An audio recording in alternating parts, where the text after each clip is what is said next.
Happy morning. இன்றைக்கி வீடியோவில் நான் கனடாவில் பார்த்த ஜுவல்லரி கலெக்ஷன்ஸை ஷேர் பண்ணியிருக்கேன். இதில் வந்து நிறைய வெரைட்டிஸ் இருந்துச்சு. குட்டி குட்டியாக ஸ்ட்ரெட்டு, அப்புறமா ரிங்கு. இதில் வந்து 2 டைப்பாக வச்சுருந்தாங்க. ஒன்று வந்து ஒயிட் கோல்டு, அப்புறம் எல்லோ கோல்டு இந்த மாதிரி வச்சுருந்தாங்க. இது நமக்கு இந்தியாவில் மாதிரி 22 கேரட் கோல்டு அந்த மாதிரி கிடையாது, 14 கேரட் தான். இதில் வந்து 54% வந்து கோல்டு இருக்கும். மிச்சம் இருக்க பர்சன்ட்டில் வந்து சில்வரு, காப்பரு இந்த மாதிரி வந்து ஆட் பண்ணியிருக்காங்க போல். ஆனால் நமக்கு இந்தியாவில் வந்து 92% வந்து கோல்டு, மிச்சம் இருக்க பர்சன்ட் வந்து காப்பர் ஆட் பண்ணியிருப்பாங்கல்ல. அப்புறம் இங்கே இருக்கிற வாட்சஸுமே ரொம்ப அழகழகாக இருந்துச்சு. ஆனால் எதுவுமே வந்து வாங்குகிற ரேட்டில் இல்லை, ஜஸ்ட் எல்லாமே விண்டோ ஷாப்பிங் பண்ணுற மாதிரி தான் இருந்துச்சு.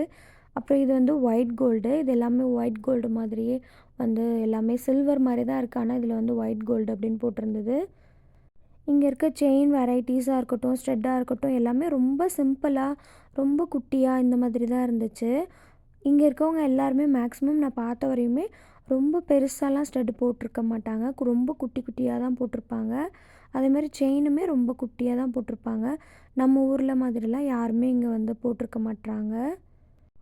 அதேமாரி லேடீஸ் வாட்சும் சூப்பராக இருந்துச்சுங்க. ஒன்று ஒன்றும் பார்க்க ரொம்ப ஆசையாக தான் இருந்துச்சு. ஆனால் வந்து ஒன்றும் 18,000 20,000 அந்த மாதிரி இருந்துச்சு.